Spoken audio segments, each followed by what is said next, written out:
ওদের বিয়ে হতে 10 দিন লাগলো। বিয়ের লাইসেন্স বের করা এদেশে অনেক যন্ত্রণা, অনেক টেস্ট ফেস্ট করতে হয়। ডাক্তাররা আগে নিশ্চিত হয়ে নেন এই দম্পতির সন্তান বংশগত কোনো রোগের শিকার হবে না, তারপরেই সার্টিফিকেট দেন। সেই সার্টিফিকেট দেখিয়ে লাইসেন্সের জন্য দরখাস্ত করতে হয়। বিয়ের পরপর লিলিয়ান ডাক্তার ভার্ম্যানের সঙ্গে দেখা করতে গেল। ডাক্তার ভার্মান চশমার ফাঁক দিয়ে খানিকক্ষণ তাকিয়ে থেকে বললেন, মিস থেকে মিসেস হয়েছ? হ্যাঁ, কি করে বুঝলেন? আমার কপালে তো লেখা নেই মিসেস। অবশ্যই লেখা আছে, সেই লেখা সবাই পড়তে পারে না, আমি পারি। তুমি কি ওই ছেলেটিকেই বিয়ে করেছ? হ্যাঁ। দুঃস্বপ্ন এখন নিশ্চয়ই দেখছো না? জি না, দেখছি না। শুনে খুব খুশি হলাম। মনস্তত্ত্ববিদ্যা বড় একটি বিদ্যা, তা কি বুঝতে পারছো? পারছি। ভবিষ্যতে যদি কোনো সমস্যা হয় তাহলে আমার কাছে আসবে, তবে আমার মনে হয় ভবিষ্যতে কোনো সমস্যা হবে না। যদি হয় তুমি নিজে তার সমাধান করতে পারবে, পারবে না? হ্যাঁ, পারবো। তোমার হাসি খুশি মুখ দেখে ভালো লাগছে। সত্যিকার হাসি মুখ অনেকদিন দেখি না, চারদিকে ভেজাল হাসি দেখি। হাসির ভেজালও আপনি ধরতে পারেন? অবশ্যই পারি। আমার মুখে যে হাসিটি আমি ঝুলিয়ে রাখি তা হলো ভেজাল হাসি, 100 ভাগ ভেজাল। তুমি তোমার জীবনে ভেজাল হাসিকে আসতে দিও না। মনে কষ্ট পেলে কাঁদবে, মনের কষ্ট চাপা দেওয়ার জন্য হাসির ভান করার প্রয়োজন নেই। আমি আপনার উপদেশ মনে রাখবো ডাক্তার ভার্মান। ডাক্তার ভার্মানের উপদেশের জন্যই হয়তো দেশ থেকে মার চিঠি পেয়ে লিলিয়ান সারাদিন কাঁদল। চিঠিটি তিনি মেয়ের বিয়ের সংবাদ পাওয়ার পর লিখেছেন, সংক্ষিপ্ত চিঠি।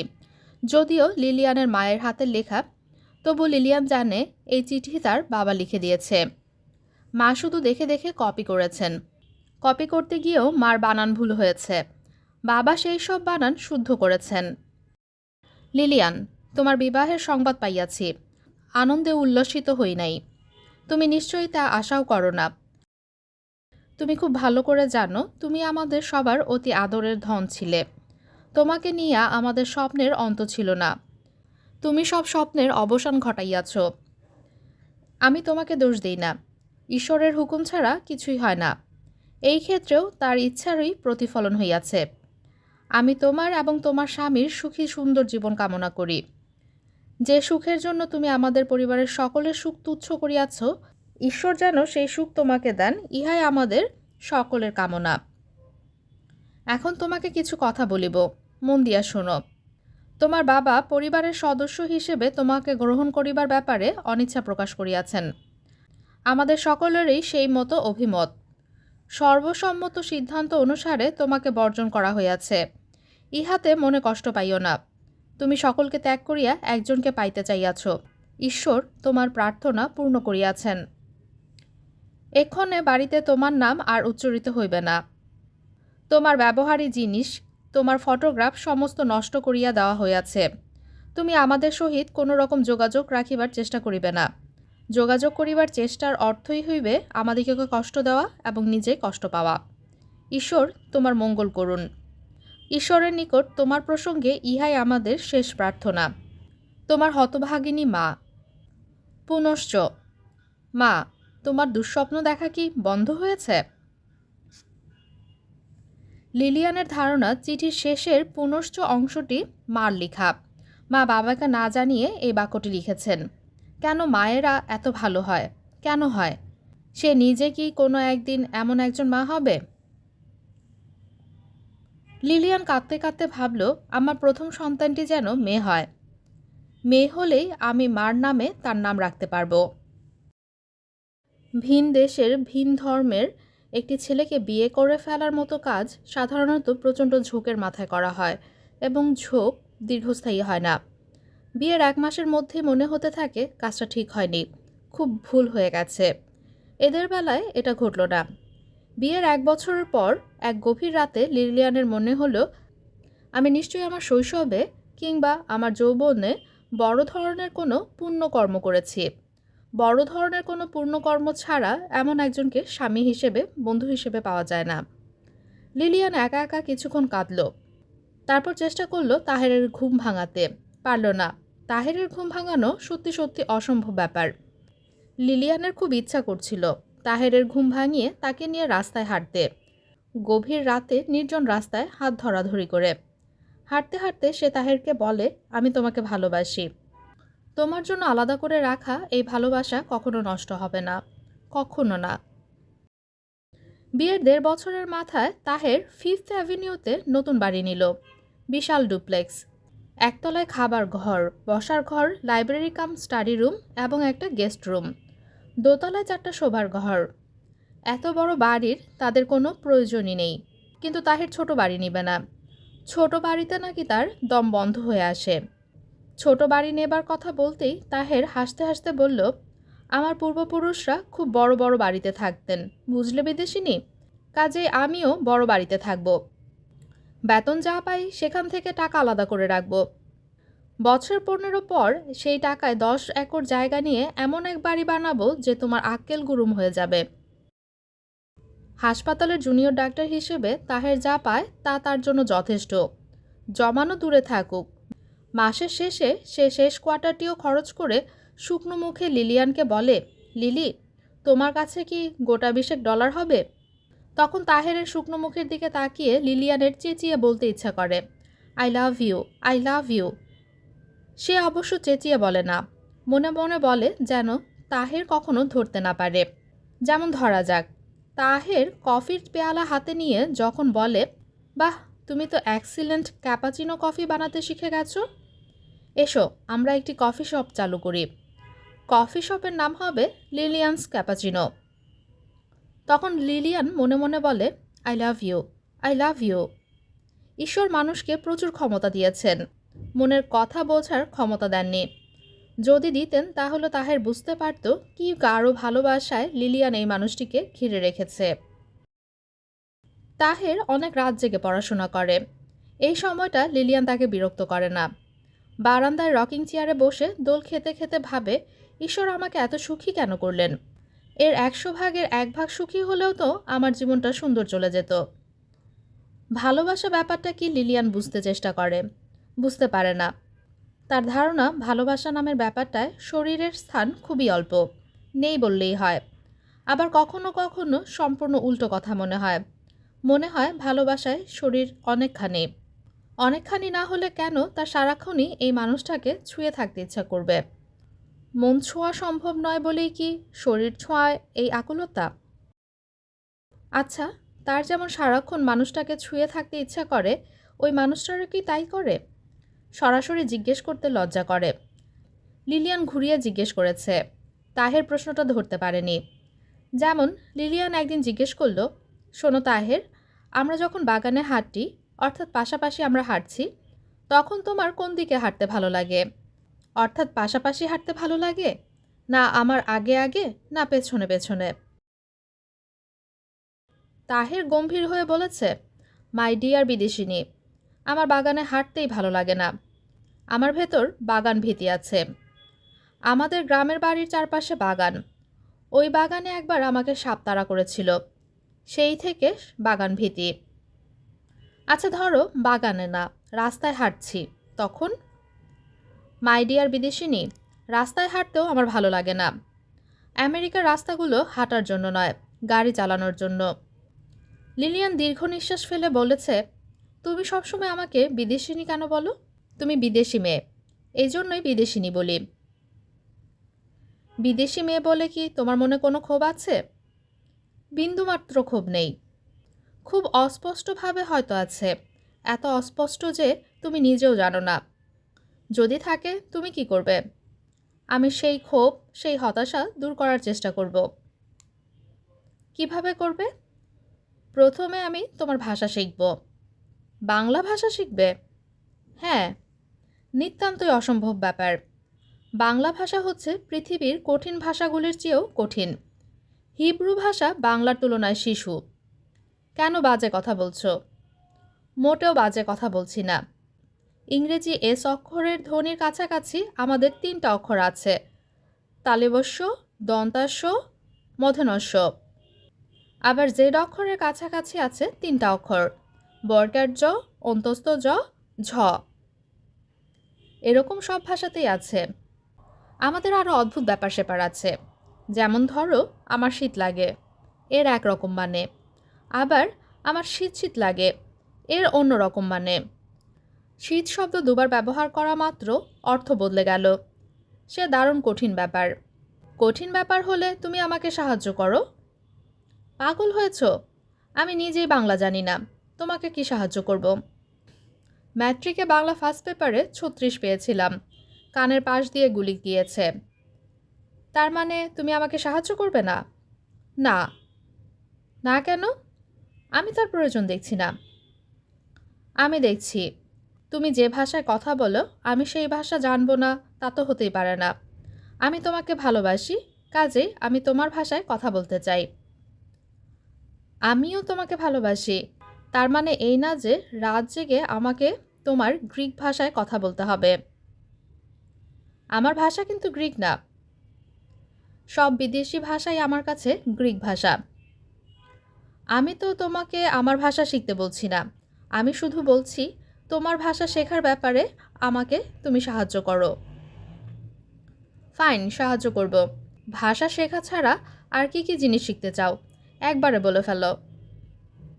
আমি তোমার দেশের রান্না শিখতে চাই। আর কি?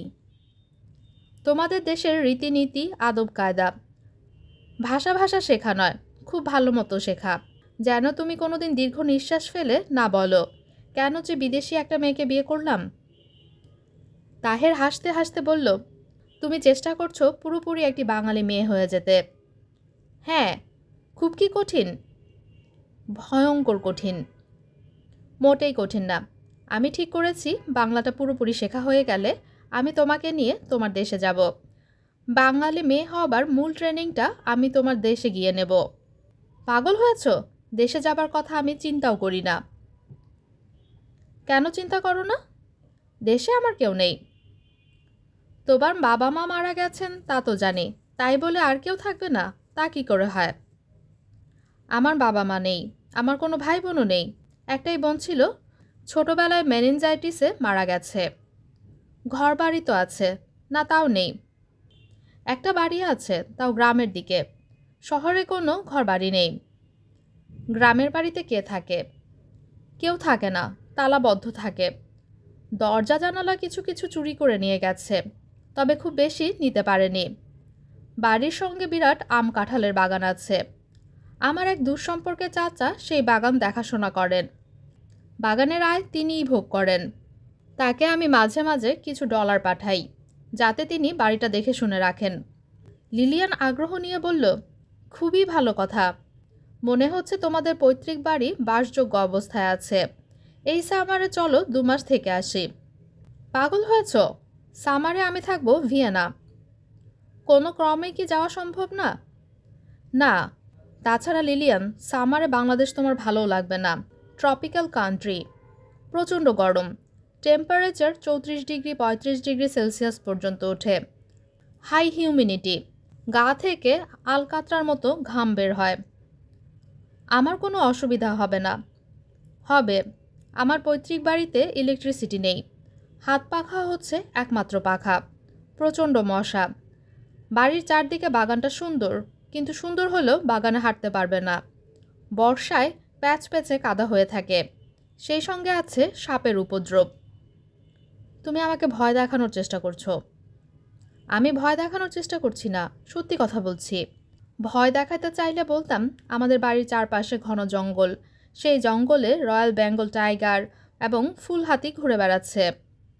আমি মশার কথা বলেছি, রয়্যাল বেঙ্গল টাইগারের কথা বলিনি। লিলিয়ান দীর্ঘ নিঃশ্বাস ফেলে বলল, আমার খুব আশা ছিল আমি এই সামারেই তোমার পৈতৃক বাড়ি দেখতে যাব। তোমার আশা আপাতত পূর্ণ হচ্ছে না। কোনো একদিন নিশ্চয়ই হবে। বাংলাদেশের মশা তোমাকে দেখিয়ে আনবো। সব মশা এক্সপোর্ট কোয়ালিটির ইয়া সাইজের হয়। এক একজন 1 ছটাক থেকে 1.5 ছটাক করে রক্ত খায়। রক্ত খেয়ে বমি করে ফেলে দেয়, আবার খায়। হা হা হা। তাহেরের ভিয়েনায় 1 মাসের জন্য যাবার কথা ছিল, সেটা বেড়ে হয়েছে 2 মাস। সেমিনারের শেষে একটা শর্ট কোর্স শেষ করে সে ফিরবে। তাহের খুব খুশি। লিলিয়ানের খারাপ লাগছে, বেশ খারাপ লাগছে। খারাপ লাগছে এই ভেবে যে তাহের বুঝতে পারছে না তাহেরকে ছেড়ে একা একা বাস করা তার জন্য কত কষ্টের। সে তো অনায়াসে বলতে পারত, লিলি তুমিও আমার সঙ্গে চলো, ঘর দুয়ার তালাবন্ধ থাকুক। এই কথা একবারও বলছে না। তাহেরের ফ্লাইট বুধবারে। সে মঙ্গলবারে নাস্তার টেবিলে কফি খেতে খেতে বলল, লিলি তুমিও চলো, আমি সেমিনার করব, কোর্স করব, তুমি শহরে শহরে ঘুরবে, শুধু রাতে আমরা একসঙ্গে ঘুমোবো। এখানে একা একা এত বড় বাড়িতে থাকার তোমার দরকার কি? শেষে ভয় টয় পাবে। না, আমি ভয় পাবো না। ভয় না পেলে থাক, বাড়ি খালি রেখে যাওয়া ঠিক না। লিলিয়ানের কান্না পাচ্ছে। কেন সে বলতে গেল না, আমি ভয় পাবো না। তাহের বলা মাত্র সে রাজি হলো না কেন? এখন কি সে বলবে, আমি একা একা এখানে থাকতে চাচ্ছি না, আমি তোমার সঙ্গে যাব, তুমি আমার জন্য একটা টিকিট করো? না, তা বলা সম্ভব না। এমন ছেলে মানুষই কিছু সে করতে পারবে না। লিলিয়ান, তুমি স্বীকার না করলেও আমি বুঝতে পারছি 2 মাস একা একা থাকা তোমার জন্য কষ্টকর হবে। তোমাকে আমি একটা সাজেশন দিই, তুমি তোমার বাবা মার কাছ থেকে ঘুরে আসো, ওদের রাগ ভাঙিয়ে আসো। ওদের রাগ সম্পর্কে তোমার কোনো ধারণা নেই বলেই তুমি এমন কথা বললে। এই রাগ ভাঙবার নয়। আমার ধারণা তাদের সামনে গিয়ে তুমি কান্নাকাটি শুরু করলেই রাগ গলে জল হয়ে যাবে। চেষ্টা করে দেখো। চেষ্টা করে লাভ হবে না। আমার পজার চাচা মারা গেছেন, কেউ আমাকে এই খবরটাও দেয়নি। আমি জেনেছি অন্য একজনের কাছে। এরা কোনোদিনই তোমাকে গ্রহণ করবে না। তুমি আমাকে ছেড়ে গেলে কিংবা মারা গেলে হয়তো বা করবে। তোমাকে ছেড়ে যাবার প্রশ্ন ওঠে না। মৃত্যু বিষয়ে কিছু বলা যাচ্ছে না। যে প্লেনে উঠছি সেই প্লেনটাই ক্র্যাশ করতে পারে। তবে তোমাকে পৈতৃক বাড়ি না দেখিয়ে আমি মরব না, এ বিষয়ে নিশ্চিত থাকো। লিলিয়ানের খুব খারাপ লাগছে। হঠাৎ মৃত্যুর প্রসঙ্গ চলে এলো কেন? এই প্রসঙ্গ তো আসার কথা ছিল না। লিলিয়ান, আমি প্রতিদিন একবার টেলিফোন করব। আচ্ছা। তোমার ড্রেসিং টেবিলের ড্রয়ারে আমি একটা খাম রেখে যাচ্ছি। আমি বাসা থেকে বেরোবার পর খাম খুলবে, তার আগে নয়। কি আছে খামে? কিছু না। আর একটা কথা, তুমি যদি একা থাকতে ভয় পাও তাহলে ঘরে তালা দিয়ে পরিচিত কারো বাড়িতে উঠে পড়বে, কিংবা কোনো হোটেলে। আমি ভয় পাবো না। তোমার চোখ দেখে মনে হচ্ছে এখনই ভয় পাচ্ছ। আমি চোখের ডাক্তার, চোখ বিশেষজ্ঞ। চোখ দেখে অনেক কিছু বলে দিতে পারি। হা হা হা। লিলিয়ান তাহিরের দিকে তাকিয়ে মনে মনে বলল, আই লাভ ইউ। লিলি, এই 2 মাসে তুমি কি দয়া করে একটা কাজ করতে পারবে? গাড়ি চালানোটা শিখে নিবে। এটা কোনো কঠিন ব্যাপার না। ড্রাইভিংয়ের যে কোনো স্কুলে ভর্তি হলেই হবে। গাড়ি চালানো জানলে তুমি আমাকে এয়ারপোর্টে নামিয়ে দিয়ে আসতে পারতে। দুজন গল্প করতে করতে যেতাম। এখন যাব ক্যাবে করে, বিশ্রী ব্যাপার। তাহের ঘর থেকে বের হওয়া মাত্র লিলিয়ান ড্রয়ার খুলল। সেখানে একটা চিঠি। চিঠিতে লেখা, প্রিয় লিলি, খামের ভেতর ভিয়েনা যাবার ওপেন টিকিট আছে। টিকিটটা তোমার জন্য। যখন ইচ্ছে করবে তুমি চলে আসবে। আমি জোর করেই তোমাকে নিয়ে যেতাম, যাইনি, কারণ আমি সারাদিন থাকবো ব্যস্ত, তুমি একা একা হোটেলে বসে থাকবে। নিজের স্বার্থে তোমাকে কষ্ট দিতে ইচ্ছে করলো না। এর চেয়ে ওপেন টিকিট ভালো। এখানে একা একা থেকে ক্লান্ত হয়ে পড়লে চলে আসবে। তখন ভিয়েনার হোটেলে বসে বিরক্ত হলেও আমাকে দোষ দিতে পারবে না, কারণ তুমি এসেছো নিজের আগ্রহে। হা হা হা। লিলিয়ান সঙ্গে সঙ্গেই ট্রাভেল এজেন্টকে ফোন করল, যদি বুকিং পাওয়া যায়, সম্ভব হলে আজ। ট্রাভেল এজেন্টের রোবট গলার মেয়েটি বলল, আগামী 15 দিন বুকিং পাওয়ার কোনো সম্ভাবনা নেই। সামারে ইউরোপ যাবার টিকিট কনফার্ম করা কঠিন, দল বেঁধে ট্যুরিস্টরা যাচ্ছে। তবে তোমাকে আমি ওয়েটিং লিস্টে রেখে দিচ্ছি, কিছু পাওয়া গেলে জানাবো।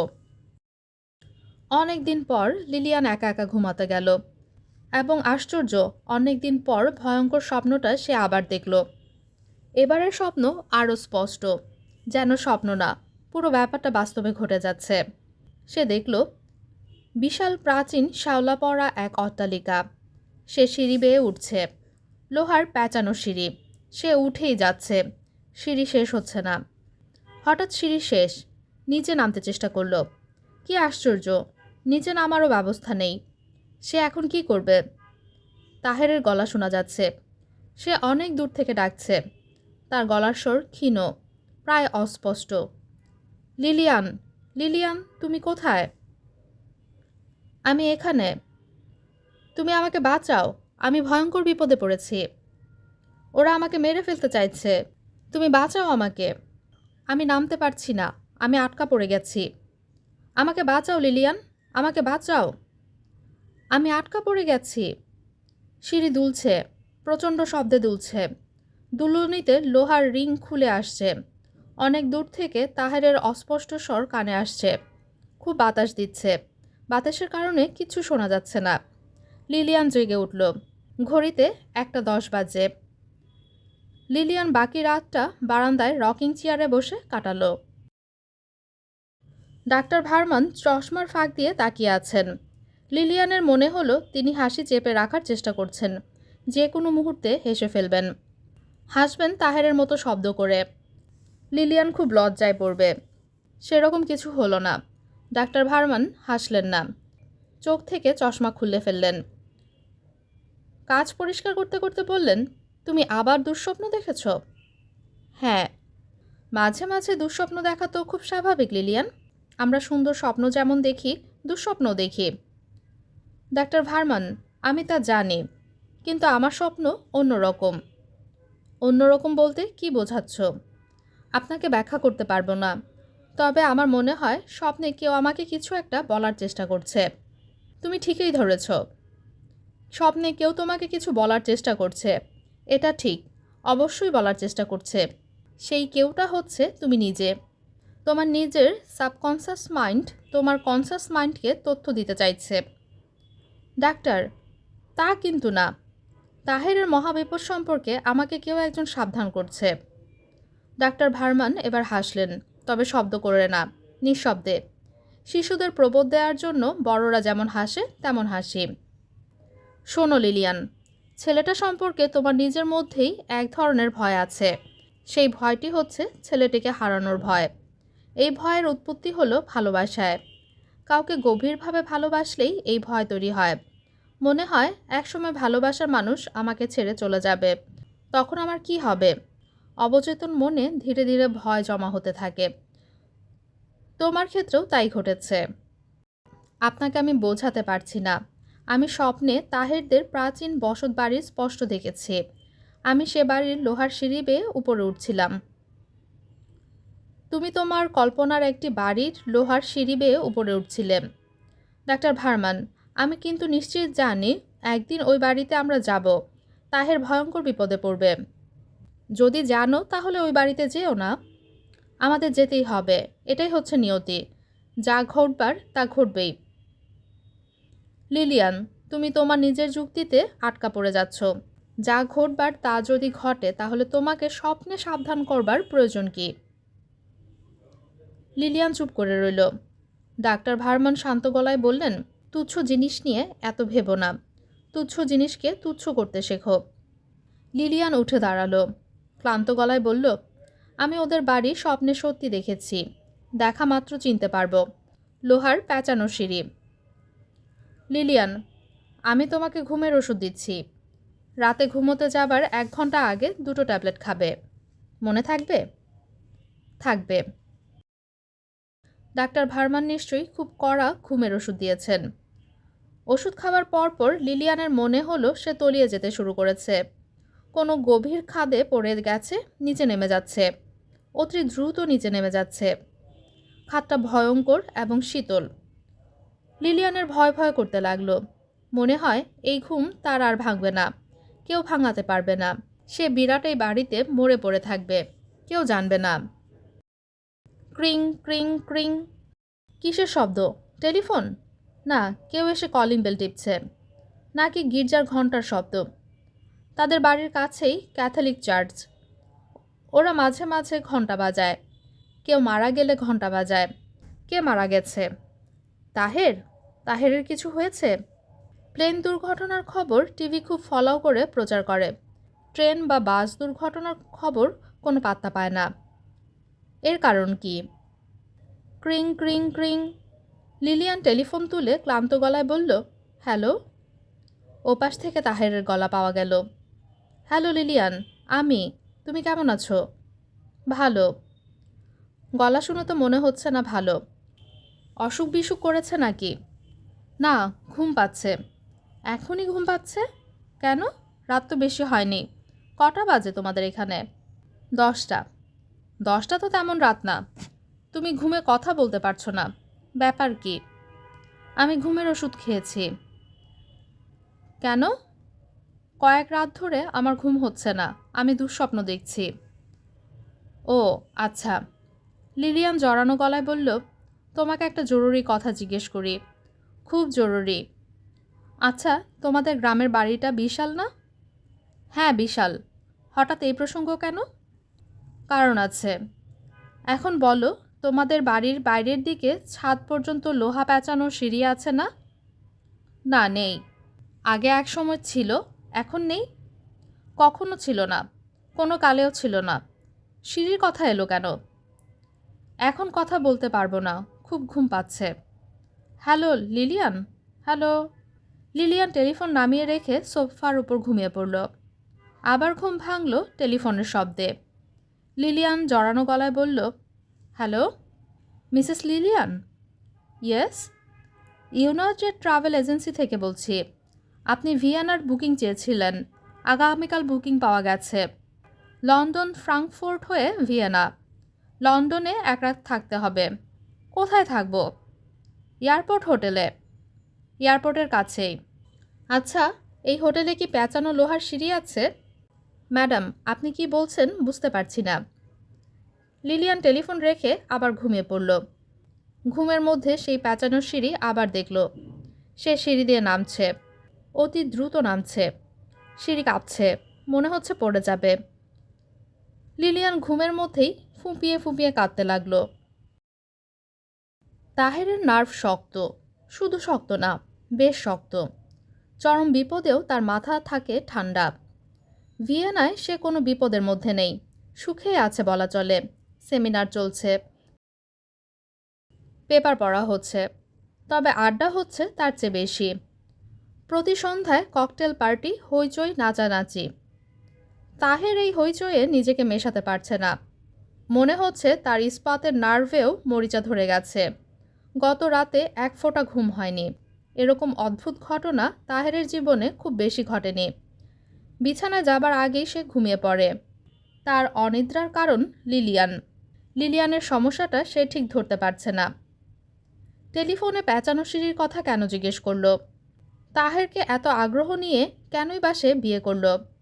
আমেরিকান মেয়েগুলোর কাছে বিয়ে এবং ডিভোর্স দুটোই ডাল ভাত। 24 ঘন্টার পরিচয়ে তারা বিয়ে করে ফেলে, আবার এক সপ্তাহ পর ছাড়াছাড়ি। দুজন দুদিকে গিয়ে অন্য দুজনকে খুঁজে নেয়। কিন্তু লিলিয়ান এরকম মেয়ে নয়। সে কেন তাহেরের মতো আধা বাউন্ডেলে একজনের জন্যে এতটা ভালোবাসা জমিয়ে রাখবে?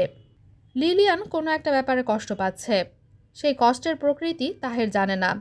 জানার চেষ্টা করা কি উচিত? স্বামী স্ত্রীর ভেতরেও কিছু ব্যাপার গোপন থাকা প্রয়োজন বলে তাহের মনে করে। অবশ্য ভিয়েনায় পা দেওয়ার পর থেকে তাহেরের মনে হচ্ছে সে ভুল করেছে। তার উচিত ছিল লিলিয়ানের গোপন কষ্টের ব্যাপারগুলো জানা। লিলিয়ানকে টেলিফোনে ধরার সব চেষ্টা বিফল হলো। সারাদিনে তাহের 6বার চেষ্টা করলো, রিং হয়, কেউ টেলিফোন ধরে না। লিলিয়ান কি ঘর তালাবদ্ধ করে কোথাও গেছে, নাকি স্ট্রোক হয়ে ঘরে মরে পড়ে আছে? তাহের খুব অস্থির বোধ করতে লাগলো। সেমিনারে একবারেই মন বসছে না। ইচ্ছা করছে ব্যাগ গুছিয়ে প্লেনে উঠে বসতে। রাত দুপুরের বাড়িতে পৌঁছে আমেরিকানদের মতো চেঁচিয়ে বলতে, হানি, আই অ্যাম হোম। সেমিনারে বিরক্তিকর এক বক্তৃতা হচ্ছে। বক্তা মাঝে মাঝে হাসাবার চেষ্টা করছেন, পারছেন না। বক্তৃতার মাঝখানে তাহেরের কাছে স্লিপ এলো, আমেরিকা থেকে জরুরি কল। তাহের টেলিফোন ধরার জন্য প্রায় ছুটে গেল। যিনি পেপার পড়ছিলেন তিনি পড়া বন্ধ করে কড়া চোখে তাকিয়ে রইলেন। টেলিফোন করেছে লিলিয়ান। তাহের বলল, কেমন আছো লিলিয়ান? ভালো আছি। কোনো বিশেষ কারণে টেলিফোন করেছো, না এমনি? এমনি করেছি। আমি কি তোমাকে বিরক্ত করলাম? মোটেও বিরক্ত করনি, বরং খুবই আনন্দিত করেছ। আমি তোমাকে নিয়ে খুব দুশ্চিন্তায় ছিলাম। ওই দিন হঠাৎ টেলিফোন রেখে দিলে। খুব ঘুম পাচ্ছিল, শরীর ভালো লাগছিল না। প্যাঁচানো সিঁড়ির কথা জিজ্ঞেস করছিলে কেন? ও কিছু না, বাদ দাও। লিলিয়ান, এখন তোমার শরীর কেমন? শরীর ভালো। তুমি আমাকে নিয়ে মোটেও চিন্তা করবে না। তুমি ঠিকমতো তোমার সেমিনার করো। কোর্স ওয়ার্ক কবে থেকে শুরু হচ্ছে? তাহের প্রশ্নের জবাব না দিয়ে খুব নরম গলায় বলল, লিলিয়ান, তুমি কি আমার একটা প্রশ্নের জবাব দেবে? অবশ্যই দেব। আমার কেন জানি মনে হচ্ছে তুমি এক ধরনের ক্রাইসিসের ভেতর দিয়ে যাচ্ছ। ক্রাইসিসের কারণটা কি আমি জানতে পারি? না। বেশ, জানাতে না চাইলে জানাতে হবে না। এমন কিছু কি আছে যা তুমি আমাকে বলতে চাও? হ্যাঁ। তাহলে বলো। I love you. অন্য সময় হলে তাহের হো হো করে হেসে ফেলত। আজ পারল না। তার অসম্ভব মন খারাপ হয়ে গেল। টেলিফোন নামিয়ে রেখে সে দুটি কাজ করল। প্রথম কাজ, কোর্স কোঅর্ডিনেটরকে বলল, আমার একটা সমস্যা দেখা দিয়েছে, আমি আমেরিকা ফিরে যাচ্ছি। দ্বিতীয় কাজ, ট্রাভেল এজেন্সিকে টেলিফোন করে বলল, আমি আমার স্ত্রীকে নিয়ে 2 মাস ঘুরে বেড়াবো। খুব ইন্টারেস্টিং একটা ট্যুর প্ল্যান তুমি তৈরি করে দাও। ট্যুর প্ল্যানে সমুদ্র, পাহাড়, অরণ্য এই 3টি জিনিসই থাকতে হবে। আমরা বিয়ের পর একসঙ্গে বাইরে কোথাও যাইনি। এটা হবে আমাদের হানিমুন ট্যুর। অ্যাডভেঞ্চার চাও না স্মুথ প্ল্যান চাও? দুইই চাই। ট্যুর প্ল্যানে হোটেলের ব্যবস্থাও থাকবে? হ্যাঁ, থাকবে। ইকোনমি হোটেল না expensive hotel? Expensive hotel. Economy হোটেলে আমি থাকতে পারি না, দম বন্ধ হয়ে আসে। কোন মহাদেশ ঘুরতে চাও? Europe, Asia? ইন্ডিয়া দেখে আসো। ইন্ডিয়া এবং নেপাল। পাহাড়, সমুদ্র, অরণ্য সবই পাবে। তাজমহল আছে, সপ্তম আশ্চর্য। তাহের হঠাৎ তাকে থামিয়ে দিয়ে বলল, তুমি বরং আমাদের দুজনের জন্যে বাংলাদেশে একটা ট্যুরের ব্যবস্থা করো। বাংলাদেশ খুব ইন্টারেস্টিং হবে বলে আমার মনে হয় না। আমার নিজেরও মনে হয় না, তবুও করো। পুরো ট্যুরটাই হবে বাংলাদেশে? হ্যাঁ। কিছু মনে করবে না। বাংলাদেশে হানিমুন ট্যুরে যেতে চাওয়ার কারণ কি জানতে পারি? হ্যাঁ, পারো। এটা আমার নিজের দেশ। হো হো হো। অনেকদিন পর তাহের প্রাণ খুলে হাসল। অনেক কষ্টে হাসি থামিয়ে বলল, হ্যালো মিস, আমাকে মন্টানা যাবার একটা টিকিটের ব্যবস্থা করে দাও। এমনভাবে করবে যেন আমি রাত দুপুরে উপস্থিত হতে পারি। আমি আমার স্ত্রীকে চমকে দিতে চাই। হা হা হা। রাত 3টায় লিলিয়ান দরজা খুলল। তাহের দাঁড়িয়ে আছে। বাচ্চাদের খেলনার দোকান থেকে অদ্ভুত একটা মুখোশ কিনে মুখে পড়েছে। মুখোশে তাকে ভয়ঙ্কর দেখানোর কথা। কেন জানি তা দেখাচ্ছে না, বরং হাস্যকর লাগছে। লিলিয়ান শিশুদের মতো চেঁচিয়ে উঠে বলল, এ কি তুমি? তাহের মুখোশের আড়াল থেকে হাসতে হাসতে বলল, ইয়েস বিদেশিনী, আমি। চলে এলে যে? তোমাকে দেখতে এলাম। তুমি কেমন আছো? লিলিয়ান ঝলমলে গলায় বলল, খুব খারাপ ছিলাম। এখন আর খারাপ নেই। আমি এখন ভালো আছি, খুব ভালো আছি। ভালো থাকলে চমৎকার করে ক্যাপাচিনো কফি বানাও, প্রচুর ফেনা যেন হয়, এবং জিনিসপত্র গোছগাছ করা শুরু করো। আমরা কোথায় যাচ্ছি? আমরা যাচ্ছি বাংলাদেশের একটি জেলা নেত্রকোনায়। নেত্রকোনা থেকে নান্দাইল রোড স্টেশন বলে অখ্যাত একটা রেল স্টেশনে। সেখান থেকেও 20 মাইল দূরের অতি দুর্গম এক স্থানে, যেখানে আমার পূর্বপুরুষেরা বোকার মতো বিশাল এক অট্টালিকা বানিয়েছিলেন। সেই অট্টালিকার ধ্বংসাবশেষ তোমাকে দেখিয়ে নিয়ে আসব। ওই অঞ্চলে পৌঁছাতে যেসব যানবাহনে আমরা চড়ব সেসব হচ্ছে প্লেন, রেল, ট্রেন, মহিষের গাড়ি, সবশেষ হন্টন। হন্টন মানে? হন্টন মানে আমি বলবো না। বাংলাদেশে যাচ্ছ, কাজেই এখন থেকে কথাবার্তা হবে বাংলায়। তুমি বুঝতে পারলে ভালো কথা, না বুঝতে পারলে নেই। এত দ্রুত কথা বললে বুঝবো কি করে? স্লোলি বলো, আমি সবই বুঝবো। বাংলা এমনই ভাষা যা স্লো বলা যায় না, অতি দ্রুত বলতে হয়। দ্রুত কথা বলা শিখে নাও। আমাদের দেশের লোকজন কাজকর্ম করে ঢিমা তালে, কিন্তু কথা বলে দ্রুত। হা হা হা। রেল, নৌকা, মহিষের গাড়ি এবং হন্টনের কথা বলা হলেও ট্রেন থেকে নেমে সরাসরি নৌকা দিয়ে বাড়ির ঘাটে যাওয়া যায়। ঘাটের নাম ইন্দারঘাট, গ্রাম তিলাতলা। তাহের নৌকা নিয়েছে। ঠাকুরকোনা থেকে ইন্দারঘাট যাবে। 2 মাঝির নৌকা। 2 মাঝির একজনের বয়স 10-11। সে আবার দার্শনিক প্রকৃতির, বেশিরভাগ সময় আকাশের দিকে তাকিয়ে থাকে, প্রশ্ন করলে মুখ অন্যদিকে ঘুরিয়ে নেয়। তার নীরবতা অন্যজন পুষিয়ে দেয়, একটা কথা জিজ্ঞেস করলে 10টা কথা বলে। তাহের বলল, কতক্ষণ লাগবে? বালক মাঝি উত্তর দিল না, মুখ ঘুরিয়ে নিল। বালক মাঝির বাবা হাসি মুখে বলল, এক টানে লইয়া যামো, এক টানের মামলা। টান দিতে পারবেন তো? আপনার নিজের অবস্থা দেখছি কাহিল, ছেলেটাও নিতান্তই শিশু। বিছান কইরা দিতাছি, শুইন, ঘুমান। ইন্দোর ঘাটে ঘুম থাইকা ডাইকা তুলব। সাথের মেম সাহেব আপনার কি লাগে? আমার স্ত্রী। গত বছর একজন মেম সাহেব দেখছিলাম, হাফ প্যান্ট পরা, নবীনগর হাটবারে মোটর সাইকেল নিয়ে আসছে, একটা কুমড়া কিনছে। কুমড়ায়রা খুব ভালো পায়, শখ কইরা খায়। আপনি নৌকা ছাড়ার ব্যবস্থা করুন তো দেখি। সব ব্যবস্থাই হইতাছে, নূর মিয়ার নৌকায় উঠছেন, আর চিন্তার কিছু নাই। নৌকা ছাড়ার পর মনে হলো চিন্তার অনেক কিছুই আছে। নূর মিয়া নিজে কিছু করছে না, হাল ধরে বসে আছে। বাচ্চা ছেলে একা দাঁড় টেনে নিয়ে যাচ্ছে। পথ যেতে দীর্ঘ সময় লাগবে। দিনে দিনে পৌঁছানোর আশা মনে হচ্ছে ছেড়ে দিয়েছে। লিলিয়ান খুব আগ্রহ করে নদী দেখছে। তার কেমন লাগছে বোঝা যাচ্ছে না, কালো চশমায় তার চোখ ঢাকা। তাহের বলল, কেমন লাগছে লিলিয়ান? খুব ভালো লাগছে, অদ্ভুত লাগছে। আশা করি খুব অল্প সময়ের মধ্যে এই জার্নি শেষ হবে না। না, এই জার্নি বলতে গেলে অনন্তকাল ধরে চলবে। তুমি ইচ্ছা করলে ঘুমিয়ে পড়তে পারো। আমি ঘুমোবো না। খিদে পেয়েছে? না, স্টেশনে কিছু খেয়ে নেওয়া দরকার ছিল। অল্পক্ষণের ভেতর খিদে পাবে, তখন নদীর পানি ছাড়া কিছুই খেতে পারবে না। নূর মিয়া তাদের দিকে তাকিয়ে হাসি মুখে বলল, খাওয়া দাওয়া নিয়ে চিন্তা করেন না। বসিরহাট বাজারে নৌকা ভিড়ামো, বাজার সদাই কইরা রান্ধা চাপামো। খাওয়া দাওয়া শেষ কইরা বেলাবেলি চইলা যামো ইন্দারঘাট, এক টানের মামলা।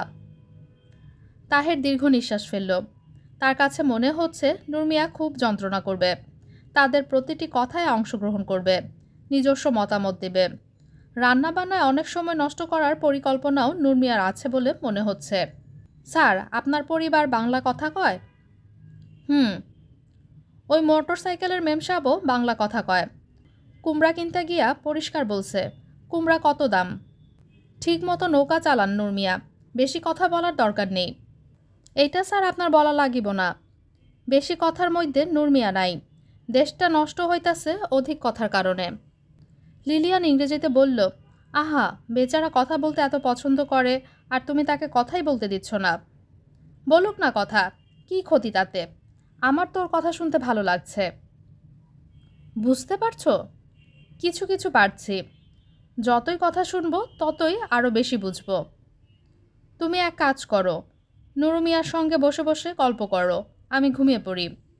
চারদিক অসহ্য সুন্দর, এর মাঝখানে তুমি ঘুমিয়ে পড়বে? কাব্যভাব আমার একবারেই নেই লিলি। আমি মানুষটা পাথর টাইপের, অনুভূতি শূন্য। আমি কি এই অনুভূতি শূন্য মানুষটির কাছে একটা আবেদন রাখতে পারি? হ্যাঁ, পারো। আমেরিকায় ফিরে গিয়ে কি হবে? চলো আমরা এখানেই থেকে যাই। তাহের সিগারেট ধরাতে ধরাতে বলল, এই জঙ্গলে থেকে যেতে চাও? হ্যাঁ, চাই। তোমার মাথা থেকে পোকাগুলি দূর করো লিলিয়ান। তুমি আমার গ্রামের বাড়ি দেখতে চেয়েছিলে বলে তোমাকে নিয়ে যাচ্ছি। সেখানে আমি থাকবো খুব বেশি হলে 3 দিন। তারপর বাংলাদেশের সুন্দর সুন্দর জায়গাগুলি ঘুরে ঘুরে দেখব, কক্সবাজার, সিলেট, তারপর যাব নেপাল। হিমালয় কন্যা নেপাল দেখার পর যাব আমেরিকা ফিরে। লিলিয়ান ছোট্ট একটা নিঃশ্বাস ফেলে শান্ত গলায় প্রায় ফিসফিস করে বলল, আমার একটা অদ্ভুত কথা মনে হচ্ছে। আমার মনে হচ্ছে আমরা দুজনের কেউই এই জায়গা ছেড়ে কোনো দিন অন্য কোথাও যেতে পারবো না। বাকি জীবনটা আমাদের এখানেই থেকে যেতে হবে। তারা ইন্দারঘাটে পৌঁছালো সন্ধ্যার পর। কাকতালীয়ভাবেই পূর্ণিমা পড়ে গেছে, চাঁদ উঠেছে, তবে চাঁদের আলো এখনও জোরালো হয়নি। গাছপালায় সব কেমন ভুতুড়ে অন্ধকার। তাহের বলল, হাত ধরো লিলিয়ান, বাগানের ভেতর দিয়ে যেতে হবে। একসময় এটা ছিল সুন্দর বাগান, এখন পুরোপুরি ফরেস্ট। হালুম শব্দ করে বাঘ বের হয়ে এলেও অবাক হব না। এখনও বের হচ্ছে না কেন, সেও এক রহস্য। বাড়ি দেখে লিলিয়ান একই সঙ্গে মুগ্ধ ও দুঃখিত হলো। বিশাল অট্টালিকা, কিন্তু অন্তিম দশা। বাড়ির পলেস্তার খসে খসে পড়ছে। দক্ষিণ দিকের দেয়াল ধসে পড়েছে। পুরো বাড়ি ঘন শ্যাওলায় ঢাকা। দোতলায় ওঠার সিঁড়ি ভাঙা, রেলিং ধসে গেছে। একতলার বারান্দায় গোবর স্তূপ দেখে মনে হয় বৃষ্টির সময় এই জায়গায় গরু ছাগলের আস্তানা হিসেবে ব্যবহৃত হয়। তাহের বিরস গলায় বলল, বাড়ি দেখলে লিলিয়ান? হ্যাঁ দেখলাম। কমেন্ট করতে চাও? চাই, করে ফেলো। এই বাড়ি আমার চেনা, আমি এই বাড়ি আগে দেখেছি। তোমাকে আমি লোহার প্যাঁচানো সিঁড়ির কথা বলেছিলাম, তুমি বলেছিলে এরকম সিঁড়ি নেই। সেই সিঁড়ি কি এখন দেখতে পাচ্ছ? স্বপ্নে আমি অবিকল এই সিঁড়ি, এই বাড়ি দেখেছি। লোহার সিঁড়ি তাহেরের চোখে পড়ল। বাড়ির যে অংশ ধসে পড়েছে সিঁড়ি সেই দিকে। সিঁড়ির গা ঘেঁষে তেঁতুল পাতার মতো চিকন পাতার একটা গাছ। তাহের বলল, আমি এ বাড়িতে খুব ছোটবেলায় থেকেছি, এই কারণে সিঁড়ি চোখে পড়ে নাই। যাই হোক, তুমি দাবি করছো এই বাড়ি তুমি স্বপ্নে দেখেছ? স্বপ্নের সব ভাঙা বাড়ি একরকম হয়। লিলিয়ান ক্লান্ত গলায় বলল, হয়তো হয়। তাহেরের দূরসম্পর্কের চাচা ইস্কান্দর আলী তার 2 ছেলেকে সঙ্গে নিয়ে এসেছেন, হাতে হারিকেন। এই গরমেও ইস্কান্দর আলীর গায়ে চাদর, পরনের লুঙ্গিটা সিল্কের, চিকচিক করছে। সঙ্গের ছেলে দুটির গায়ে গেঞ্জি। দুজনেরই শক্ত সমর্থ চেহারা।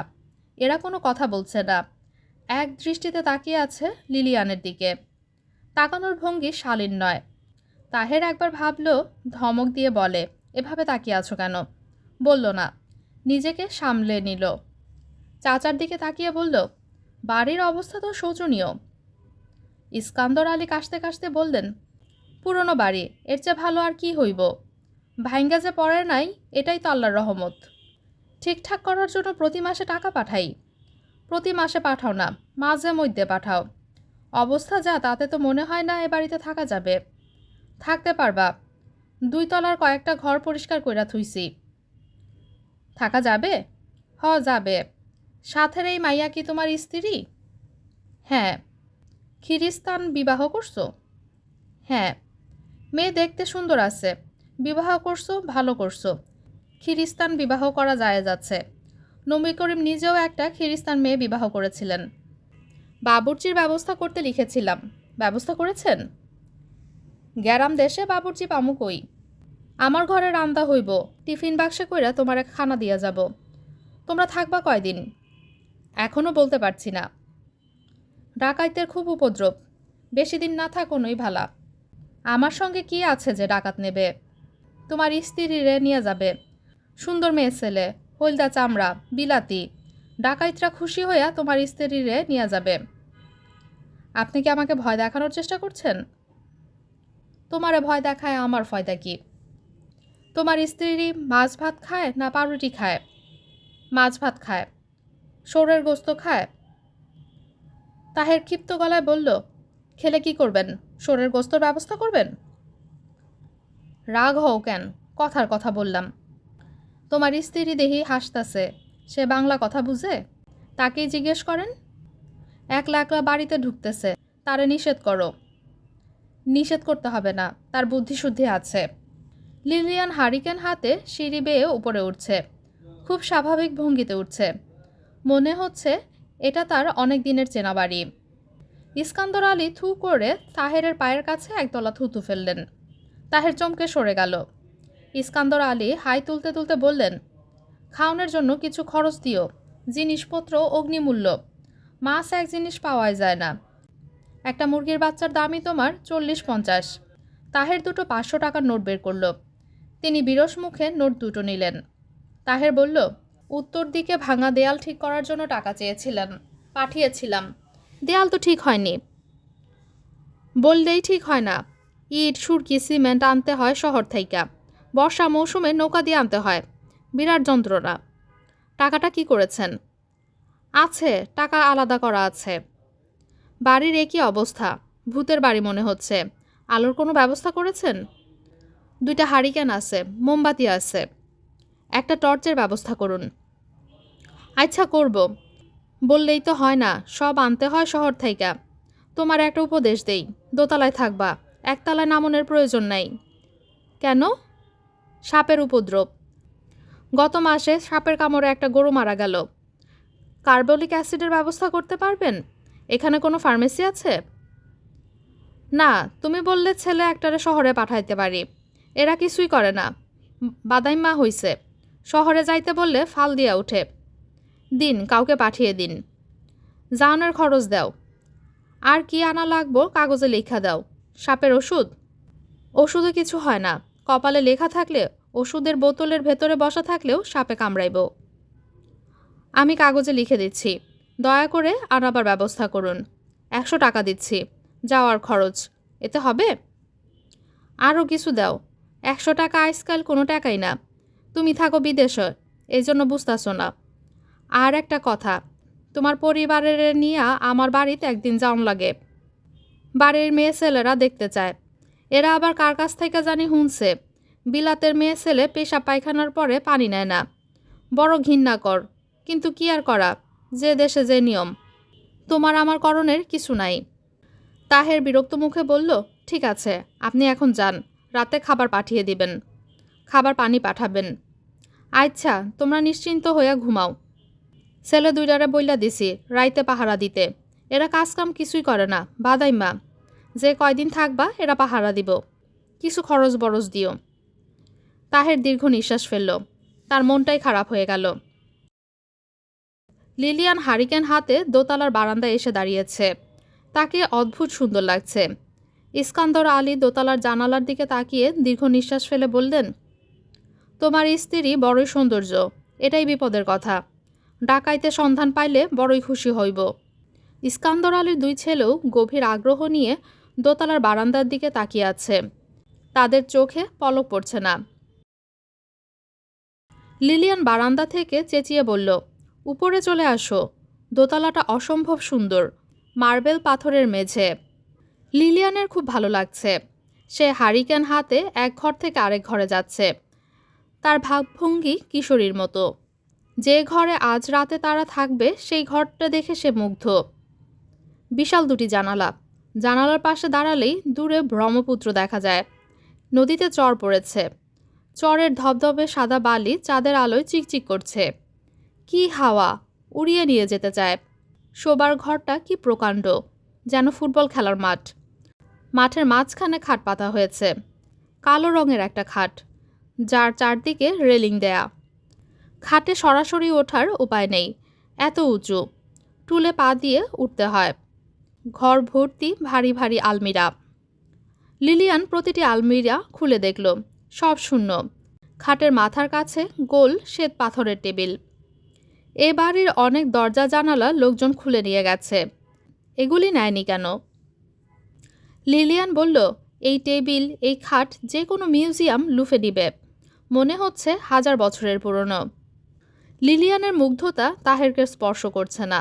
সে বেশ ক্লান্ত। বারান্দায় রাখা বালতির পানিতে হাত মুখ ধুয়ে সে বিছানায় বিরস মুখে বসে আছে। এ বাড়িতে রাত্রি যাপন ঠিক হবে কিনা বুঝতে পারছে না। সাপের ব্যাপারটা তাকে চিন্তিত করেছে। লিলিয়ান বলল, কথা বলছো না কেন? কি বলবো? তোমাদের এইসব ফার্নিচারের বয়স কত? তাহের হাই তুলতে তুলতে বলল, এদের বয়স 200 বছরের মতো। সবই আমার দাদার বাবা বানিয়েছিলেন। খাটটা বার্মা থেকে কেনা। এই যে বাড়ি দেখছো, এই বাড়িও ওনার করা। খুব ধনী মানুষ ছিলেন? হতদরিদ্র ছিলেন। পরের বাড়িতে কামলা খাটতেন। সুপারির ব্যবসা করে ধনী হন। মাত্র 40 বছর বয়সে তিনি লাখের বাতি জ্বালিয়েছিলেন। লাখের বাতিটা কি? আমাদের অঞ্চলের নিয়ম ছিল, কেউ লাখপতি হলে লাখের বাতি জ্বালাতে হয়। একটা লম্বা বাঁশের মাথায় হারিকেন জ্বালিয়ে ঘরের উঠানে রেখে দিত। এই হলো লাখের বাতি। দূর থেকে দেখে লোকজন বুঝতো এই অঞ্চলে একজন লাখপতি আছে। এই নিয়ম কি এখনো আছে? পাগল হয়েছ? এই নিয়ম থাকলে উপায় আছে। আজ কোনো বাড়িতে লাখের বাতি ঝুলালে কালই ডাকাতি হবে। সেই বাড়িতে যদি তোমার মতো রূপবতী কেউ থাকে তাহলে তো কথাই নেই। আমার মনে হয় এ বাড়িতে এসে তোমার ভালো লাগছে না। এখন পর্যন্ত ভালো লাগার মতো কোনো কারণ ঘটেনি। আমার কাছে কিন্তু অসাধারণ লাগছে। ভাঙা বাড়ি অসাধারণ লাগছে? পুরনো বাড়ি ভাঙা থাকবেই। এই অঞ্চলের জন্য পুরনো বাড়ি সুন্দর মানিয়ে গেছে। ঝকঝকে নতুন বাড়ি এখানে মানাতো না। আমি এক ঘর থেকে আরেক ঘরে যাচ্ছি, আর গায়ে কাঁটা দিয়ে উঠছে। ভয়ে?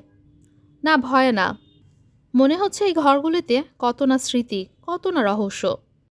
আমি ঠিক করেছি আজ সারা রাত ঘুমাবো না। হারিকেন হাতে এক ঘর থেকে আরেক ঘরে ঘুরবে? হ্যাঁ, খুব ভালো কথা, ঘুরে বেড়াও। দয়া করে আমাকে ঘুমাতে দিও। আমি খুব ক্লান্ত হয়ে আছি। ডিনার শেষ হওয়া মাত্র শুয়ে পড়ব। লিলিয়ান বলল, তুমি আমাকে ক্রমাগত মশার ভয় দেখিয়েছ। মশা কিন্তু নেই। তাই দেখছি। তবে ঘুমোতে হবে মশারি খাটিয়ে। মশা না থাকুক, পোকামাকড় আছে। আজ রাতে না ঘুমালে কেমন হয়? কি বললে? চলো আমরা বারান্দায় বসে জোছনা দেখি। আর কোনো পরিকল্পনা আছে? আমার খুব শাড়ি পরতে ইচ্ছা করছে। সুন্দর একটা শাড়ি জোগাড় করতে পারবে? আমাকে শিখিয়ে দেবে কি করে পরতে হয়। তোমার কি মনে হয় না লিলিয়ান, তুমি বাড়াবাড়ি করছো? না, আমার মনে হয় না। আমার কিন্তু মনে হচ্ছে তুমি বাড়াবাড়ি করছো।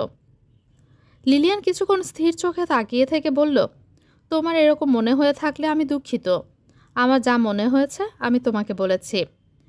তোমাদের এই বাড়িটা ভাঙা, দরজা জানালা লোকে খুলে নিয়েছে। তারপরেও এ বাড়িতে পা দেবার পর থেকে আমার ভালো লাগছে। এক ধরনের আনন্দ অনুভব করছি। সেই আনন্দ লুকানোর চেষ্টা করিনি। হয়তো সেটাই করা উচিত ছিল। লিলিয়ান বারান্দায় চলে গেল। তার খুব খারাপ লাগছে, চোখে পানি এসে যাচ্ছে। এই দৃশ্য দেখলে তাহের হেসে উঠতে পারে। লিলিয়ান চোখের পানি দিয়ে তাহেরকে হাসাতে চায় না। লিলিয়ান এক ঘর থেকে অন্য ঘরে যেতে লাগলো। তার কাছে কেন জানি মনে হচ্ছে এই ঘরগুলো তাকে ডেকে ডেকে বলছে, এসো লিলিয়ান, এসো, আমাকে দেখে যাও। তাহের এসে লিলিয়ানকে আবিষ্কার করলো সর্বদক্ষিণের বারান্দায়। এখান থেকেই লোহার সিঁড়ি নিচে নেমে গেছে। লিলিয়ান, কি? তুমি কি আমার উপর রাগ করেছ? না, মনে হচ্ছে তুমি রাগ করেছ। আসল ব্যাপার কি জানো? আমার চাচার সঙ্গে কথা বলে মেজাজ খারাপ হয়েছে। কিছুই ভালো লাগছে না। এই কারণেই তোমার সঙ্গে খারাপ ব্যবহার করেছি। কিছু মনে করো না। আমি কিছু মনে করিনি। খাওয়া দাওয়ার পর আমরা ছাদে বসে জ্যোৎস্না দেখব। ছাদে ওঠার সিঁড়ি আছে? হ্যাঁ, সিঁড়ি আছে, তালাবদ্ধ। চাচার ছেলেটাকে পাঠিয়েছি চাবি আনতে। Thank you. তোমার খিদে পেয়েছে লিলিয়ান? এখনও খিদে পায়নি। একটা বিরাট ভুল হয়েছে। ওদের বলে দেওয়া উচিত ছিল মশলা কম দিতে। এরা প্রচুর মশলা দিয়ে রান্না করবে। ঝালের জন্য কিছু মুখে দিতে পারবে না। আমার খাওয়া নিয়ে ভেবো না। তুমি যা খেতে পারবে আমিও পারবো। সব ঘর দেখা হয়েছে? হ্যাঁ। আয়নাঘর? আয়নাঘর দেখেছ? না তো। আয়নাঘর কি? ওটা একটা ইন্টারেস্টিং ঘর। আমার দাদার বাবা, দ্য গ্রেট জাহাঙ্গীর মুন্সি, এই ঘর বানিয়েছিলেন। তালাবদ্ধ কি না জানি না। তালাবদ্ধ থাকার কথা। চলো দেখি, খুঁজে বের করতে হবে কোন দিকে তাও জানি না। ঘরটা তালাবদ্ধ, বেশ বড় তালা ঝুলছে। কয়েকবার ঝাঁকি দিতেই তালা খুলে গেল। অনেকদিন বন্ধ থাকায় ঘরে ভ্যাপসা জলজ গন্ধ। ছোট ঘর, কোনো জানালা নেই। ঘরে ঢোকার একটাই দরজা, সেই দরজাও নিচু। ঘরের একদিকের পুরো দেয়াল জুড়ে বিশাল আয়না, অন্য পাশে কাবার্ড। লিলিয়ান বলল, এত বড় আয়না কোথায় পেলেন? তাহের হাসতে হাসতে বলল, জানি না কোথায় পাওয়া গেছে। দ্য গ্রেট জাহাঙ্গীর মুন্সি জোগাড় করেছিলেন সাহেব বাড়ি থেকে, অর্থাৎ ইংরেজদের কাছ থেকে। এই ঘরটার নাম হলো আয়নাঘর। জাহাঙ্গীর মুন্সির স্ত্রী তিতলি বেগম এই ঘরে সাজগোজ করতেন। সাজের সময় বাইরের কেউ যেন দেখতে না পায়, এই জন্যে এই ঘরের কোনো জানালা নেই। লক্ষ্য করেছ? হ্যাঁ, লক্ষ্য করেছি। ওই মহিলা অসম্ভব রূপবতী ছিলেন।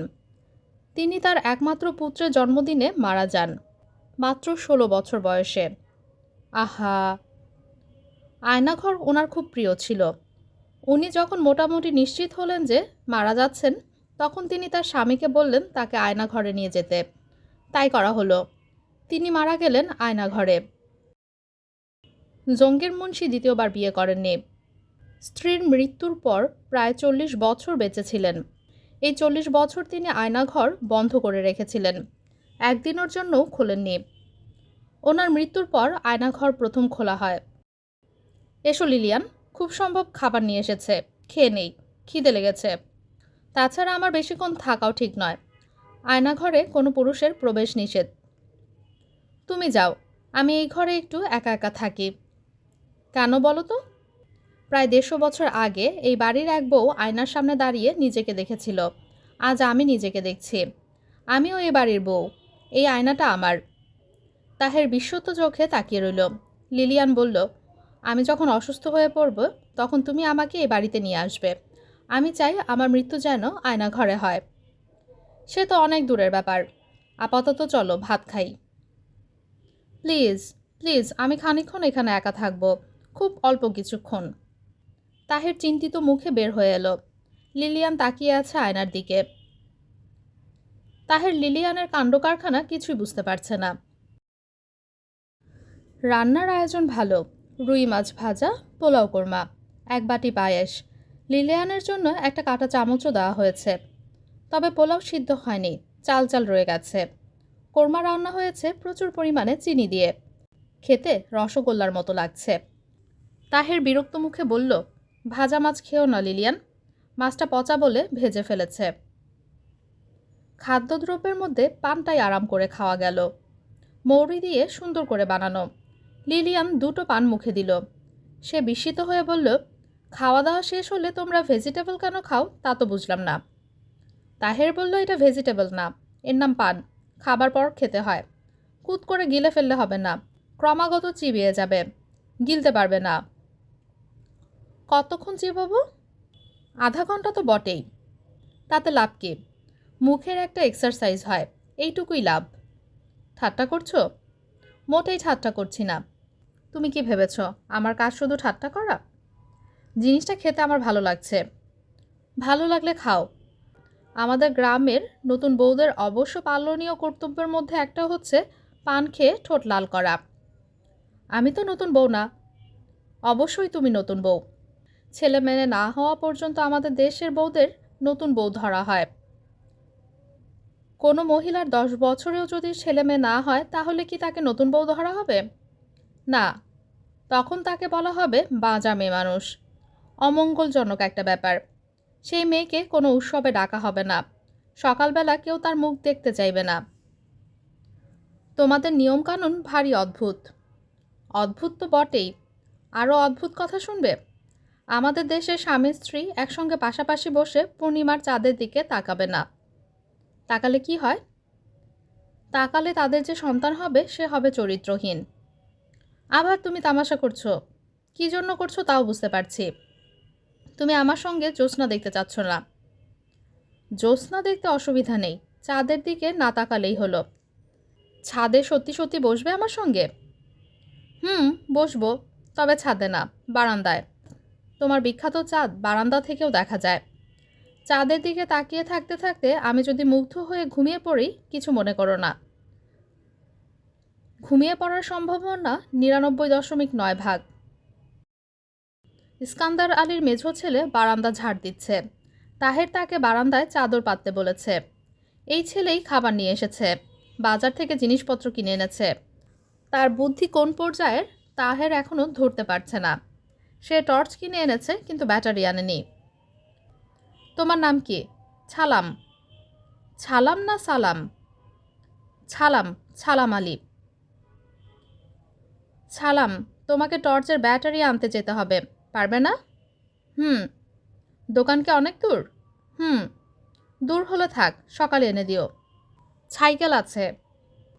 সাইকেল থাকলে সাইকেল করে নিয়ে এসো। তারা ঘুমোতে গেল রাত 2টায়। তাহের বলল, হারিকেন জ্বালানো থাকুক। লিলিয়ান বলল, হারিকেন জ্বালানো থাকলে ঘরে চাঁদের আলো আসবে না। তাহের বলল, তোমার ভেতর এত কাব্যভাব আছে তা কিন্তু আমার জানা ছিল না। জানলে কি করতে? আমাকে বিয়ে করতে না? তাহের হাসল। হাসতে হাসতে বলল, চা খেতে ইচ্ছা করছে। আমার সমস্যা হচ্ছে ঘুমের প্রথম ধাক্কাটা কেটে গেলে ঘুম আসে না। আমি পরিষ্কার বুঝতে পারছি বাকি রাতটা তুমি আরাম করে ঘুমাবে আর আমাকে জেগে থেকে তোমার বিখ্যাত জ্যোৎস্না দেখতে হবে। সত্যি চা খেতে চাও? আমার কাছে টি ব্যাগ আছে, সুগার কিউব আছে, শুধু দুধ নেই। পানি গরম করবে কিভাবে? কাগজ জ্বালিয়ে পানি গরম করব। কাগজ পাবে কোথায়? তুমি ডার্টি জোকসের যে বইটা এনেছো সেটা পুড়িয়ে ফেলবো। বানাবো চা? মন্দ না, পারলে বানাও। তুমি চুপচাপ বিছানায় শুয়ে থাকো, আমি চা বানিয়ে আনছি। আমি তোমার পাশে বসি। লিলিয়ান চায়ের পানি গরম করছে। তার ঘুম কেটে গেছে বলে মনে হচ্ছে না। সে খানিকক্ষণ পর পর হাই তুলছে। লিলিয়ান বলল, তুমি ওই মহিলা সম্পর্কে আরও কিছু বলো। কোন মহিলা? আয়নাঘরে যিনি মারা গিয়েছিলেন। আমি কিছুই জানি না, খুব রূপবতী ছিলেন এইটুকু জানি। জাগির মুন্সি বেনারস থেকে একজন আর্টিস্ট এনে তার কিছু ছবি আঁকিয়েছিলেন। সেই সব ছবি দেখলে তার সম্পর্কে আন্দাজ পেতে, তবে ছবিও নেই। ওনার মৃত্যুর পর জাগির মুন্সি তার স্ত্রীর সব ছবি পুড়িয়ে ফেলেন। লিলিয়ান কোমল গলায় বলল, ওনাকে খুব দেখতে ইচ্ছা করছে। তাহের চা খাচ্ছে। কাচের গ্লাসে চা দেওয়া হয়েছে। গ্লাস গরম হয়ে গেছে, চা খাওয়া যাচ্ছে না। তাহের চায়ের গ্লাসে ফু দিতে দিতে বলল, আমার মার ধারণা উনি একবার তিতলি বেগমকে দেখেছিলেন। উনি কিভাবে দেখবেন? মার ধারণা দেখেছেন। গভীর রাতে আয়নাঘরের পাশ দিয়ে যাচ্ছিলেন। হঠাৎ শুনেন আয়নাঘরের ভেতর থেকে ঝুনঝুন চুরির শব্দ হচ্ছে। আয়নাঘর তালাবদ্ধ, চুরির শব্দ আসবে কিভাবে? মা খুব অবাক হলেন। ওনার সাহসের সীমা ছিল না। চাবি নিয়ে আয়নাঘর খুললেন। মোমবাতি হাতে একা একা আয়নাঘরে ঢুকলেন। তারপরের ব্যাপারটা পরিষ্কার জানা যায় না। মা কিছু একটা দেখেছিলেন। কি দেখেছিলেন কিছুই ভেঙে বলেননি। এরপর থেকে তার অভ্যাস হয়ে গেল গভীর রাতে আয়নাঘরের দরজা খুলে সেখানে ঢুকতেন, অনেকক্ষণ থাকতেন। আয়নাঘরের মেঝেতে পাটি পেতে দুপুরে ঘুমোতেন। আমার বাবা জানতে পেরে খুব রাগ করলেন। বাবার ধারণা এই বাড়িটা অভিশপ্ত। এই বাড়িতে থাকলে অকল্যাণ ছাড়া কল্যাণ হবে না। তিনি মাকে নিয়ে বাড়ি ছেড়ে চলে যান। কোথায় যান? প্রথমে ময়মনসিংহ শহরে যান, সেখান থেকে যান ঢাকায়। ঢাকায় যাবার পর থেকে মার মাথায় পাগলামি ভর করে। তিনি রাতে একেবারেই ঘুমোতেন না, ছটফট করতেন আর বলতেন, ওই বাড়ি ফেলে এসেছি। উনি খুব রাগ করেছেন, খুব মন খারাপ করেছেন। ওনার কত শখ, বাড়ি ভর্তি থাকবে ছেলে মেয়েতে, তারা হইচই করবে, চেঁচামেচি করবে। উনি মানে কে? তিতলি বেগম? মা খুব কান্নাকাটি শুরু করেন বাড়ি ফিরে যাবার জন্য। বাবা পাত্তাই দেননি। বাবা বলতেন, ওই বাড়িতে থাকার জন্যই তোমার মাথায় দোষ হয়েছে। আমি ওখানে তোমাকে নিয়ে যাব না। বাবা নিয়ে যাননি। মার মৃত্যু হয় ঢাকায়। তোমার কি মনে হয় না তোমার বাবা ভুল করেছিলেন? না, মনে হয় না। বাবা যুক্তিবাদী মানুষ ছিলেন। মার মনের ভ্রান্তিকে তিনি আমল দেননি। তুমি নিশ্চয়ই মনে করো না আয়নাঘরে একজন মৃত মানুষ বাস করে? জগৎ বড়ই রহস্যময় তাহের। জগৎ মোটেই রহস্যময় নয়। জগৎ কঠিন নিয়ম শৃঙ্খলায় বাঁধা। প্রকৃতি কখনো কোনো নিয়মের ব্যতিক্রম হতে দেয় না। রহস্যের বাস মানুষের মনে। মানুষই রহস্য লালন করে, যেমন তুমি করো। কত আয়োজন করে জ্যোৎস্না দেখলে। জ্যোৎস্নার যে সৌন্দর্য তার সবটাই তুমি আরোপ করেছ। জ্যোৎস্না কি? সূর্যের প্রতিফলিত আলোকে নিয়ে এত মাতামাতি করার কিছু নেই, কিন্তু তুমি মাতামাতি করেছ। তোমার মতো অনেকেই করছে। কবিতা লেখা হচ্ছে, গান লেখা হচ্ছে। আজ জ্যোৎস্না রাতে সবাই গেছে বনে। লিলিয়ান বারান্দায় এসে দাঁড়িয়েছে। ছালাম সব কাজ ফেলে এক দৃষ্টিতে তাকিয়ে আছে লিলিয়ানের দিকে। লিলিয়ান বাংলায় বলল, আপনাদের পাঠানো খাবার উত্তম হয়েছে, পান খুবই উত্তম হয়েছে। ছালাম কিছুই বলল না, তাকিয়ে আছে। মনে হচ্ছে লিলিয়ানের কোনো কথা তার কান দিয়ে ঢুকছে না। লিলিয়ান বলল, আমি আমাদের এই বাগান প্রাতকালে পরিচ্ছন্ন করব। আমি কিছু লেবার নিয়োগ করব। দয়া করে আমাকে সাহায্য করবেন। আপনি কি আমার বাংলা ভাষা বুঝতে পারছেন? ছালাম কিছু বলল না, সিঁড়ি দিয়ে নিচে নেমে গেল। তাহের বলল, বিদেশি উচ্চারণে তোমার অদ্ভুত বাংলা সে কিছুই বুঝেনি, বোঝার চেষ্টাও করেনি। আমিই বুঝতে পারি না, আর বুঝবে সালাম আলী? সে হাঁ করে তাকিয়েছিল তোমার দিকে। যাই হোক, এসে বসো এখানে, জ্যোৎস্না দেখো। লিলিয়ান বসল। তাহের হাই তুলতে তুলতে বলল, ক্যাপাচিনো কফি খেতে পারলে ভালো হতো। যা ঘুম পাচ্ছে বলার না। চারটাকে ঘুমের ট্যাবলেটের মতো লাগছে। যতই দেখছি ততই ঘুম পাচ্ছে। ভালো কথা, জঙ্গল পরিষ্কারের কথা কি বলেছ? এসব মাথা থেকে দূর করো। না, দূর করব না। আমি বাগান পরিষ্কার করব, বাড়ি ঠিকঠাক করব। আমাদের এত সুন্দর বাড়ি এভাবে পড়ে থাকবে? সুন্দর দেখলে কোথায়? আমার কাছে খুব সুন্দর লাগছে। আচ্ছা, ধরে নিলাম সুন্দর। কে থাকবে তোমার এই সুন্দর বাড়িতে? আমরা দুজন থাকব। আমাদের ছেলেমেয়েরা থাকবে। এরা বাগানে খেলবে। আমি এদের জন্য দোলনা বানিয়ে দেব। জ্যোৎস্না রাতে বাচ্চাদের হাত ধরে আমরা নদীর পাড়ে হাঁটব। আর একটা বড় নৌকা কিনব। নদীর ঘাটে নৌকা বাঁধা থাকবে। তাহের হাসতে হাসতে বলল, কি বলছো পাগলের মতো? আমার মনের ইচ্ছার কথা তোমাকে বলছি। লোকালয় ছেড়ে আমরা বনে পড়ে থাকব? হ্যাঁ। তোমার কি হয়েছে বলো তো লিলিয়ান? বুঝতে পারছি না। আমার মনে হয় ঘুমের অভাবে তোমার চিন্তা শক্তি এলোমেলো হয়ে গেছে। ভালো করে ঘুমাও, দেখবে মাথা থেকে ভূত নেমে গেছে। চলো শুয়ে পড়ি। তুমি শুয়ে পড়ো, আমি খানিকক্ষণ বসি। আচ্ছা বসো, আমি তাহলে এখানেই শুয়ে থাকি। তোমার যখন জ্যোৎস্না দেখা শেষ হবে আমাকে ডেকে দিও। একটুক্ষণ জেগে থাকো না, আমার খুব গল্প করতে ইচ্ছা করছে। তাহের হাই তুলতে তুলতে বলল, আমি জেগে থাকার চেষ্টা করছি, তুমি গল্প শুরু করো। আমার পক্ষে গল্প করা সম্ভব না। আমার পক্ষে যা সম্ভব তা হচ্ছে হাই তোলা। ওই কাজটা আমি দায়িত্বের সঙ্গে করে যাচ্ছি। তাহের দেয়ালে হেলান দিয়ে চোখ বন্ধ করল। মনে হচ্ছে ঘুমিয়ে পড়েছে। লিলিয়ান গলার স্বর হঠাৎ অনেকখানি নিচে নামিয়ে বলল, আমি তোমাকে কতখানি ভালোবাসি তা কি তুমি জানো? তাহের চোখ না মেলেই বলল, জানি। কিভাবে জানো?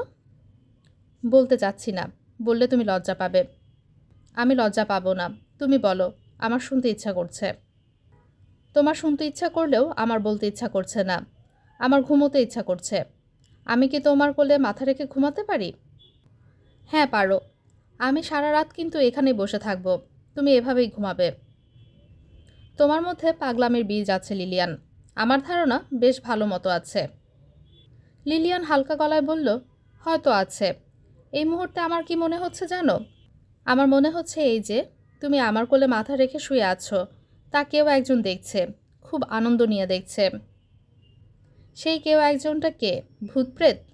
বুঝতে পারছি না, তবে তার উপস্থিতি অনুভব করছি। এ বাড়িতে তোমাকে বেশি দিন রাখা ঠিক হবে না। তোমার ব্রেইন পুরোপুরি নষ্ট হবার আগেই আমাদের চলে যেতে হবে। সালাম উঠে এসেছে। তাহের লিলিয়ানের কোলে মাথা রেখে শুয়ে আছে দেখেও সে অস্বস্তি বা লজ্জা কোনোটাই বোধ করল না। শুকনো গলায় বলল, ব্যাটারি আনছি। তাহের তাকিয়ে দেখল সালাম দুটো পেন্সিল ব্যাটারি নিয়ে এসেছে। তাহেরের কেন জানি মনে হলো সে এটা নির্বুদ্ধিতার কারণে করেনি, ইচ্ছা করে করেছে। আচ্ছা ঠিক আছে, তুমি যাও। আর কিছু লাগবো? না, আর কিছু লাগবে না। লিলিয়ান বলল, আজ হঠাৎ তুমি এত গুছিয়ে কথা বলছো কেন? এত লজিক দিয়ে তুমি কখনো কথা বলো না। তা বলি না, আজ বলছি। কারণ আমার মনে হচ্ছে তোমার নিজস্ব জগতে লজিকের স্থান খুব কম। তোমার লজিক ভালো থাকলে আমাকে কখনোই বিয়ে করতে না। আর করলেও ভালো মতো খোঁজ খবর করতে। আমি কে, আমার বাবা মা কোথায়, কয় ভাই বোন, কোনো প্রশ্ন না, কোনো কৌতূহল না। স্বপ্নে পাওয়া মানুষের মতো বলে বসলে আমি আমার জীবনটা তোমার সঙ্গে কাটাতে চাই। আমি কি ভুল করেছি? তুমি ভুল করেছো কি না তা এই মুহূর্তে বলতে পারবো না। তুমি নিজেও বুঝবে না। আজ থেকে 10 বা 15 বছর পর ধরতে পারবে। কিভাবে ধরবো? আমাকে বিয়ে করার সময় আমার সম্পর্কে তোমার কিছু প্রত্যাশা ছিল। আমি যদি তা মেটাতে পারি তাহলে বুঝতে হবে আমাকে বিয়ে করে তুমি ভুল করনি। মজার ব্যাপার হচ্ছে আমি নিজে এখনও জানি না কোন প্রত্যাশা নিয়ে তুমি আমাকে বিয়ে করেছো। জানলে মেটাবার চেষ্টা করতাম। তোমার প্রতি আমার কোনো প্রত্যাশা নেই। আমাকে তোমার পাশে থাকতে হবে, এটাই হলো নিয়তি। তাহের সিগারেট ধরাতে ধরাতে বলল, নিয়তি হচ্ছে আরেকটা বাজে কথা। যারা দুর্বল মানুষ, অর্থাৎ যারা দুর্বল লজিকের মানুষ, নিয়তি তাদের একটি প্রিয় শব্দ। এই শব্দ আমাদের ভুলে যাওয়া উচিত। অভিধান থেকে এই শব্দ তুলে দেওয়া উচিত। লিলিয়ান কোমল গলায় বলল, পৃথিবীর সব ভাষার অভিধানে এই শব্দটি আছে। নিয়তি বলে কিছু একটা আছে বলেই আছে। তাহের রাগী গলায় বলল, তুমি একটা হাস্যকর লজিক দিলে লিলিয়ান। অভিধানে দৈত্য শব্দটাও আছে, পরী আছে, ড্রাগন আছে, মৎস্যকন্যা আছে। তুমি কি কখনো দৈত্য, পরী বা ড্রাগন দেখেছ? পৃথিবীর কেউ কি দেখেছে? না, দেখেনি। এত রেগে যাচ্ছ কেন? চলো ঘুমোতে যাই।